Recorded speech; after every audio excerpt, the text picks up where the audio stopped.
अभी कुछ दिन पहले मैंने एक वीडियो अपलोड करी थी अपने चैनल पर जिसका टॉपिक था porn addiction, masturbation and no fap.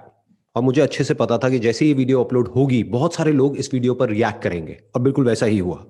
बहुत सारे लोगों ने अलग अलग तरीके से इस वीडियो पर रिएक्ट किया। उसमें से बहुत सारे लोग ऐसे हैं जिनका रिएक्शन बिल्कुल जेन्युइन है, यानी कि उन्होंने स्टेप बाय स्टेप आराम से मेरे एक एक पॉइंट को समझा, फिर उसको लॉजिकली क्रिटिसाइज किया।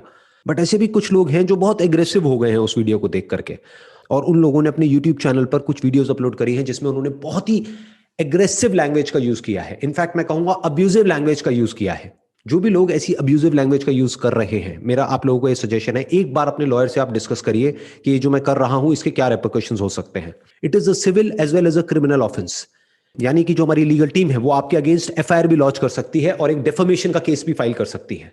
तो मैं बस इतना सा कहूंगा, अगर आप अपने पॉइंट को एक्सप्रेस करना चाहते हैं या मेरी वीडियो को क्रिटिसाइज करना चाहते हैं तो that's absolutely fine, because that comes under freedom of speech.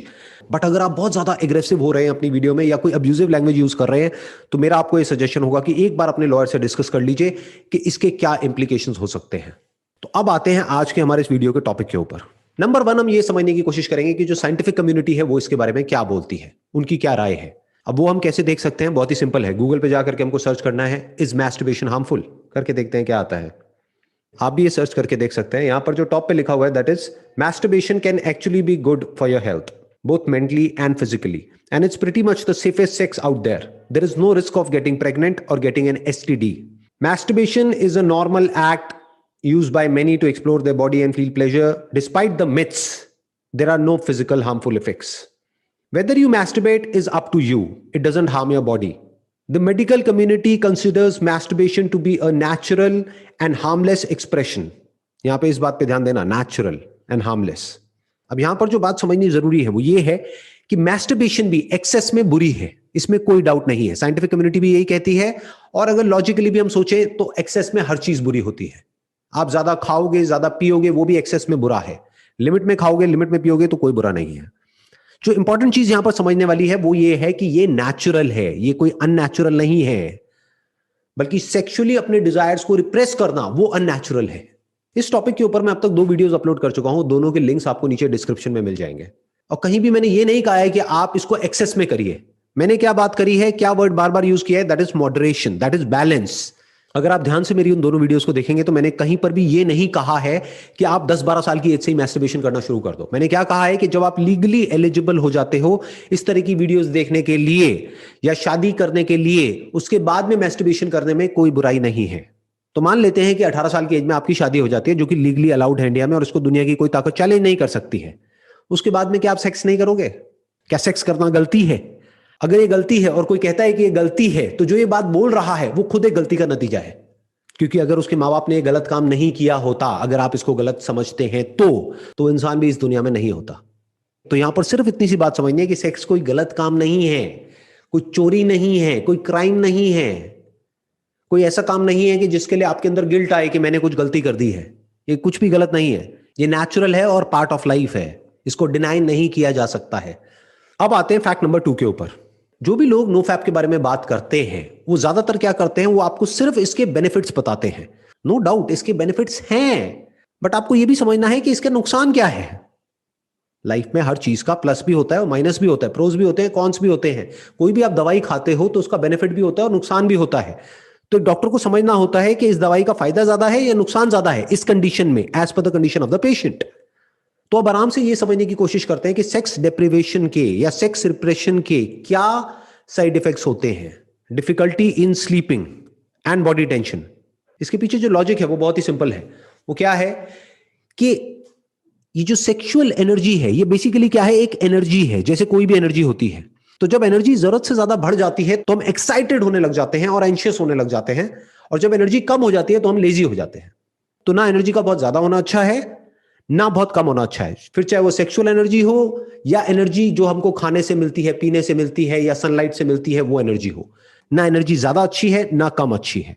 और इसके कुछ इमोशनल साइंस भी हैं, जैसे कि anxiety, lack of clarity and confusion in life, in thinking. और इसका एक बहुत बड़ा साइड इफेक्ट क्या है कि जब भी आप अपने आप को सेक्स करने से या मैस्टरबेट करने से रोकते हो तो आपको अपने आप को कुछ ना कुछ ऐसा बोलना पड़ेगा कि जिससे कि आप अपनी विल पावर को यूज करके अपने आप को रोक सको। और जब ऐसा कुछ आप बोलते हो तो there is a strong possibility कि आपके अंदर नेगेटिव फीलिंग्स और नेगेटिव इमोशंस आने लग जाएंगे सेक्स की तरफ। फिर उसके बाद में जब आप किसी रिलेशनशिप में जाओगे तो आपके लिए प्रॉब्लम भी हो सकती है। और एक सबसे बड़ा और सबसे गंदा जो इसका साइड इफेक्ट होता है वो होता है feelings of guilt and Shem. यानी कि क्या कि जब आपके दिमाग में ये बैठ जाएगा कि ये करना गलत है, उसके बाद भी आपके अंदर ये डिजायर्स उठेंगे। अरे डिजायर्स को कैसे रोकोगे, इन थॉट्स को कैसे रोकोगे? जब भी ये डिजायर्स उठेंगे, जब भी ये थॉट्स उठेंगे तो आपको क्या लगेगा कि मैं कुछ बहुत ही गलत कर रहा हूं। तो जब वो थॉट्स आएंगे और जब वो डिजायर्स आपके ऊपर हावी हो जाएंगे और जब आप बार बार कोशिश करने के बाद भी फेल होगे, फेल मतलब क्या कि यानी कि आप मैस्टरबेट करोगे या सेक्स करोगे तो उसके बाद में आपके अंदर एक गिल्ट आएगा and this will create stress and that can lead to anxiety and even depression for that matter। तो ये था दूसरा पॉइंट। अब आते हैं तीसरे पॉइंट पे। अगर आप किसी रिलीजियस या स्पिरिचुअल ऑर्गेनाइजेशन के साथ में जुड़े हुए हैं और जो आपकी ऑर्गेनाइजेशन है वहां पर जो भी प्रैक्टिसेस होती हैं, अगर उसकी वजह से आप सेक्स या मैस्टरबेशन नहीं कर रहे हैं तो दैट्स एब्सोल्युटली फाइन, क्योंकि ये आपकी मर्जी है, आपकी लाइफ है, आप जो चाहे जैसे चाहे वैसे जी सकते हैं। और मैं कोई नहीं होता या आपको बोलने वाला या आपको बताने वाला कि आपको अपनी लाइफ के साथ में क्या करना है। That's your call.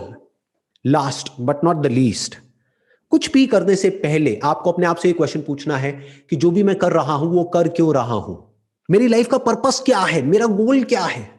क्या है जो मैं अपनी लाइफ में अचीव करना चाहता हूं अगले 5 साल में या 10 साल में? अपने आप से पूछो। तो हो सकता है जब इस तरह के क्वेश्चंस आप अपने आप से पूछोगे तो आपको क्लियर कट एक आंसर मिलेगा। वो आंसर क्या हो सकता है कि मुझे एक बहुत बड़ा एंटरप्रेन्योर बनना है, मुझे एक बहुत बड़ा क्रिकेटर बनना है, मुझे एक बहुत बड़ा सिंगर बनना है।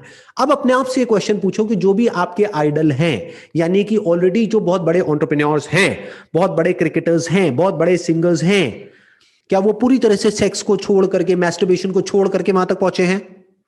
अपने आप से क्वेश्चन पूछो।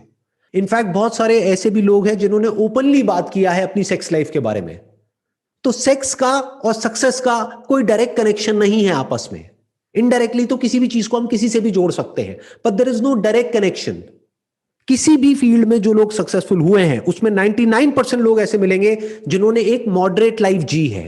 यानी कि वो लोग ना तो इंडल्ज हो गए हैं पूरी तरह से सेक्स में, ना उन्होंने सेक्स को पूरी तरह से छोड़ दिया है, उन्होंने बीच का रास्ता पकड़ा है, यानी कि एक मॉडरेट लाइफ। तो अगर आप एक्सेस में मैस्टरबेशन कर रहे हैं या पॉर्न देख रहे हैं तो अपने आप से एक क्वेश्चन पूछोगे ऐसा मैं क्यों कर रहा हूं? तो आपको एक क्लियर कट आंसर मिलेगा कि मेरी लाइफ में ढंग का कुछ करने के लिए है ही नहीं। तो दैट इज द प्रॉब्लम।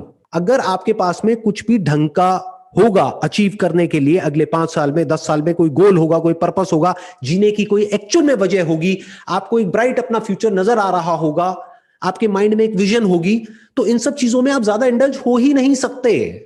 किसी भी हैबिट को छोड़ा नहीं जा सकता है, उसको रिप्लेस किया जा सकता है।